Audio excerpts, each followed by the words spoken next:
Good morning po sa inyo lahat. Isa pang maliyugto na ating daily Bible blessings. Pamagat po ng ating araling ngayong umaga ay kasamaan ang sukli sa kabutihan. Kasamaan ang sukli sa kabutihan. Mari pong wala ng higit pang kabutihan sa gumawa ng mabuti sa isang taong gumawa ng masama. Dahil dito, maaring wala ng higit pang kasamaan sa gumawa ng masama sa isang taong gumawa ng kabutihan. Halimbawa po, tinulungan ka sa kagipitan. Lumaon, yung taong tumulong sa iyo ay hiniya mo o siraan mo sa harap ng mga tao. Kaya gumawa ng kabutihan sa iyo, sinukli mo ay kasamaan. Nagbabala po ang Biblia ukol dito kung sa kasamaan ng paggawa ng kasamaan sa gumawa sa atin ng kabutihan. Ayon po sa Kawikaan 17:13, kapag masama ang iginanti sa mabuting ginawa, ang kapahamakan sa buhay ay di mawawala.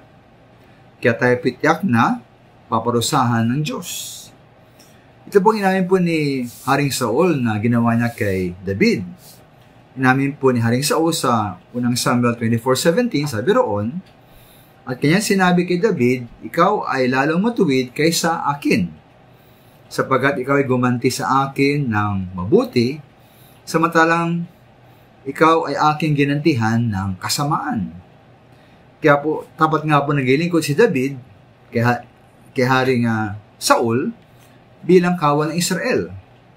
Ngunit dahil sa inggit bilang pagkasukli, ilang beses pinagtangkampo ni Haring Saul si David na patayin.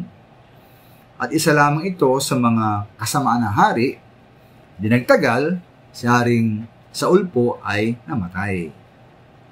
Kaya po ito pong pagtanggap ng kasamaan bilang sukli ng kabutihang ginawa ay narasin po ng isang mga awit sa Biblia.